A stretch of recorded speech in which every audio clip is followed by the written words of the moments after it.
नमस्कार दोस्तों। आज हम टॉक विद अजय में अमेरिका के बारे में चर्चा करेंगे।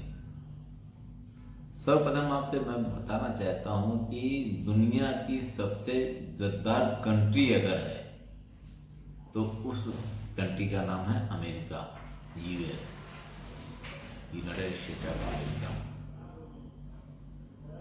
आज तक इस कंट्री ने अपने सिवा किसी का हित नहीं चाहा है, किसी का भी, और चाहे इसके पास की कंट्रीज हों या इससे दूर की कंट्री हों, कभी भी इस कंट्री से किसी भी कंट्री का भला नहीं हुआ है। और जहाँ जहाँ इनका बतौर याराना, इनका दोस्ताना, इनका करीबी जो माना जाता रहा, हमेशा इस शख्स ने नुकसान वहीं का किया है, इस कंट्री ने नुकसान उसी का किया है।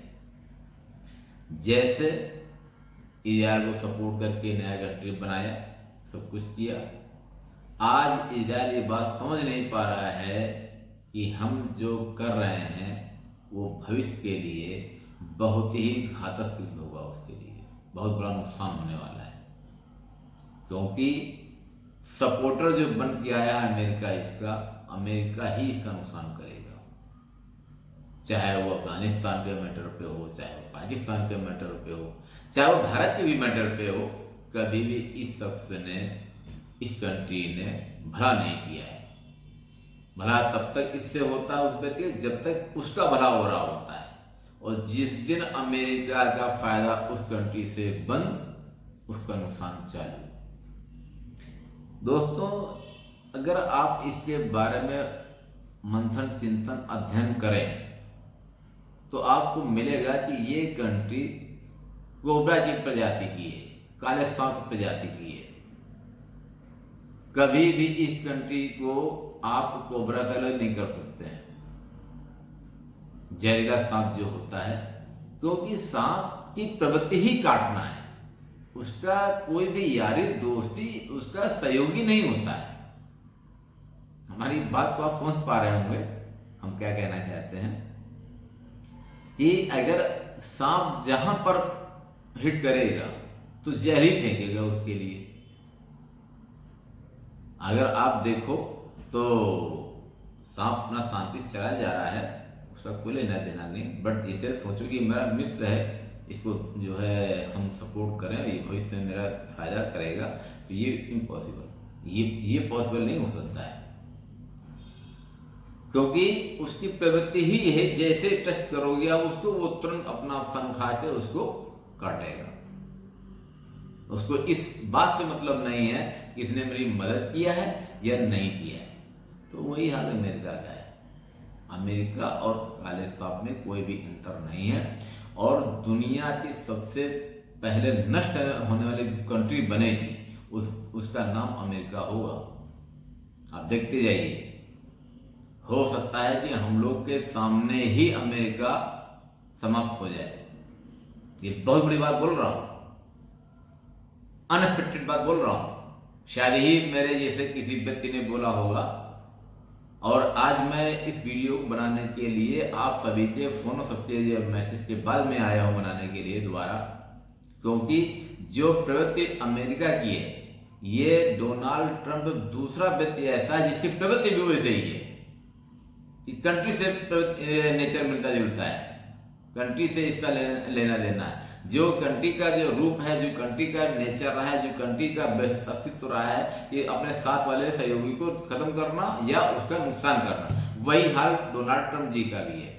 इनका काम ही उसी व्यक्ति का नुकसान करना है जो इनके सहयोगी, जो इनके करीबी हैं। जो शख्स इसको डांट देता है, मैं बहुत अंडरस्टिमेट भाषा बोल रहा हूं उसके लिए, उससे डोनाल्ड ट्रंप बिल्कुल राइट टाइम रह जाते हैं कि उससे पंगा नहीं होगा। क्या कभी आपने इसके पहले किसी भी जो है राष्ट्रपति के बारे में सुना, महसूस किया, जाना कि जो है जिसका कोई भी अस्तित्व ना हो बोलने के बाद में, आज कुछ और बोलेगा बंदा, 2 दिन बाद और बोलेगा? ऐसा तो नहीं सुना होगा आपने। एक जो है सिस्टम होता है, एक नियम होता है, एक कानून होता है कि हमने ये बात अमेरिका राष्ट्रपति ने बोला है, वो चीज को लागू करना है या लागू नहीं करना है, जो भी करना है, इनका कोई मतलब ही नहीं है। अभी 4 दिन पहले जो तुम्हें चुनाव जीता था, घूम रहा था एलन मस्क, गवर्नमेंट में उसको शामिल किया गया, और इसके बाद भी क्या हासिल किया उसके साथ में। ये इनकी प्रवृत्ति है, ये इनका नेचर, ये इनका मूल नेचर है, जो दूसरे लोगों के लिए बोला जाता ना। और एक चीज बता दें आपको, जो शख्स कहीं पर दुनिया के सबसे सर्वोच्च पद में बैठा भी होगा, नेचर नहीं बदलता है, क्योंकि बाय डिफॉल्ट पहुंचा है वहां पे, नेचर से नहीं पहुंचा है।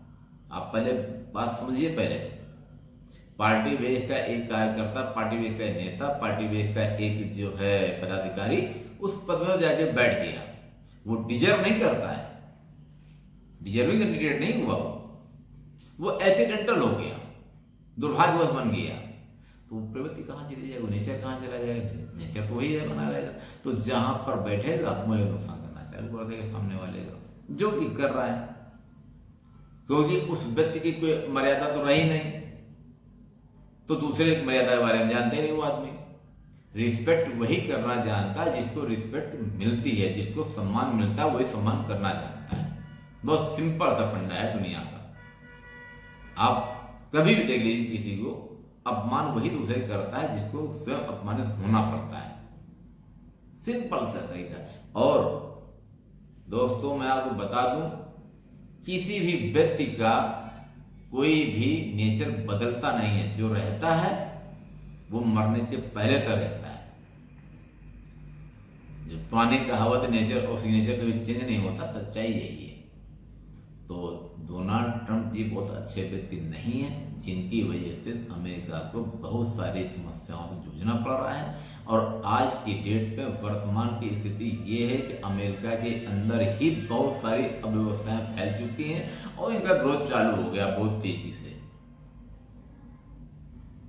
वो ग्रोथ किस लेवल पे जाएगा वो भविष्य बताएगा, लेकिन इनके कार्यकलापों से बहुत लोगों को नुकसान हो रहा है। उनमें सबसे बड़ा नुकसान का भागी जो बनेगा, जो सबसे बड़ा नुकसान का जो है जिसको मिलने वाला है, उस व्यक्ति का नाम है इजराइल। नेतन्याहू जी ये मान लीजिए कि इन्होंने अपने विवेक के द्वारा अपना नुकसान अपनी कंट्री के कर दिया है, अतिशयोक्ति होने की वजह से कि अमेरिका मेरे साथ है। अमेरिका किसी के साथ में नहीं, वो अपने आप के साथ में नहीं, वो इनके साथ में क्या हो जाएगा, सच्चाई यही है। डोनाल्ड ट्रंप जी वही हैं जो व्हाइट हाउस से हटने के लिए मना कर रहे, मैं हटूंगा नहीं। आपको याद होगा, फिर से याद दिला दें, पिछली सरकार में इनको बाहर के हारे हैं चुनाव, तो हारने के बाद में इन्होंने बहुत प्रयास किया कि मैं फिर भी बना रहा हूं व्हाइट हाउस में, जो कि असंभव था। और ये वो शख्स है जो कि बिना फॉर्मेलिटी के ही जो है भाग गया था। जो एक प्रोटोकॉल होता है कि नए राष्ट्रपति को चुन के उसको रिस्पेक्ट करके वहां पे बैठाना, वो नहीं हुआ था। आप देख लीजिए, आप सर्च कर लीजिए न्यूज में, माननीय डोनाल्ड ट्रंप जी चुपचाप अकेले भाग गए थे। मैं जो है इस्तेमाल कर रहा हूँ शब्द भागने का, क्योंकि समझ गए हटना तो पड़ेगा ही, तो अपने आप चुपचाप उठ के भाग गया। और ना भागे होते भगा दिया जाता है इनको, क्योंकि इनको सामने वाले की रिस्पेक्ट करना जानते नहीं, इज्जत देना जानते नहीं है कि उसको प्रॉपर वेलकम करके बैठा लें जो बहुमत से आया है, ऐसा तो इनके बस की बात है नहीं। तो वो चीज इनके जो है इनको भागना पड़ा गया था। जो व्यक्ति भागा हुआ है, फिर किस्मत के द्वारा या एक्सीडेंटल के द्वारा या जो है किसी दुर्भाग्य बस फिर से आ गए। एक सिंपैथी केट जो हुई थी इनके ऊपर गोली चलने की, उसका फायदा मिला होगा। और हमारे भारतीयों ने इनको भरपूर जो सपोर्ट किया था, क्योंकि पिछली बार ऐसा लगा था कि हमारे जो है देश के ये करीबी बनेंगे, कि उसमें वो खरे नहीं उतरे। और हर वक्त देश का नुकसान, भारत का नुकसान हमारे। और जो ये जो चल रहा है, अभी आपने देखा होगा कि ईरान के ऊपर इन्होंने अटैक किया, अटैक करने के बाद में जो ईरान ने रिटेट किया तो उन्होंने तुरंत बोल दिया, बोले जो है बहुत बहुत धन्यवाद जो है ईरान जी को, कि जिन्होंने जो है पहले मुझे बता दिया था कि जो है हम आप पे अटैक कर रहे हैं, तो हमारे कोई भी सैनिक, तो हमारा कोई भी नुकसान नहीं हुआ। ये सब क्या है, क्या है ये कि तुमने बताया मैं अटैक कर रहा हूं तो उनका नुकसान हुआ, उन्होंने पूरा न्यूक्लियर पूरा वहां हटा लिया। अब उन्होंने बताया मैं अटैक कर रहा हूं, तो आपने सब हटा लिया और नुकसान किसी का भी नहीं हुआ, और तुम दुनिया में न्यूज बन गई, दुनिया पूरी खबर बन गई कि नहीं जी अरे अमेरिका ने अटैक कर दिया, ईरान समाप्त हो जाएगा। और इधर खबर आ गई कि अरे अब ईरान बहुत खतरनाक कंट्री है और बहुत ज्यादा इनका नुकसान कर देगा, और ढाक के 3 पार ना इनका कोई नुकसान हुआ ना उनका कोई नुकसान हुआ।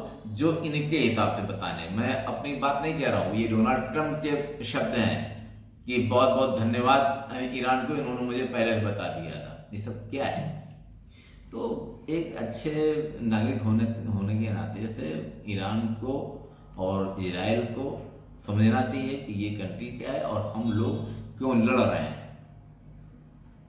लड़ने का कोई भी दुनिया में प्रगति नहीं हो सकती है, डेवलपमेंट नहीं हो सकता है।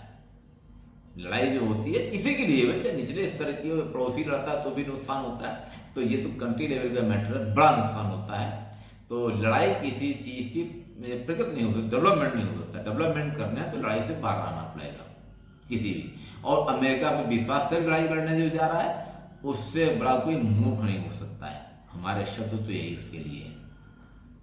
लड़ना ही है तो अपनी क्षमता के हिसाब से लड़ना चाहिए। और मेरे ख्याल से वर्तमान में जो है इजराइल और ईरान की कोई भी लड़ाई का लेवल नहीं है।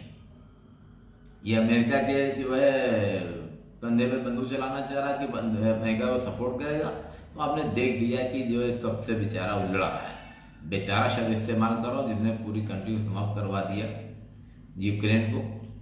और क्या किया अमेरिका ने, पूरा रोल जो था वो अमेरिका ही था जो आज इस पोजीशन में पहुंचा है। तो युद्ध किसी के लिए भी अच्छा नहीं होता है, और जो अमेरिका का असली काम है जो वो लड़वाते रहना, दो लड़ते रहे हम मोल लेते रहे, ये उनका असली कार्यकाल है, ये इनका तरीका है, ये उनकी प्रवृत्ति, यही उनका नेचर है। ओके, थैंक यू, बहुत बहुत धन्यवाद, बहुत बहुत धन्यवाद।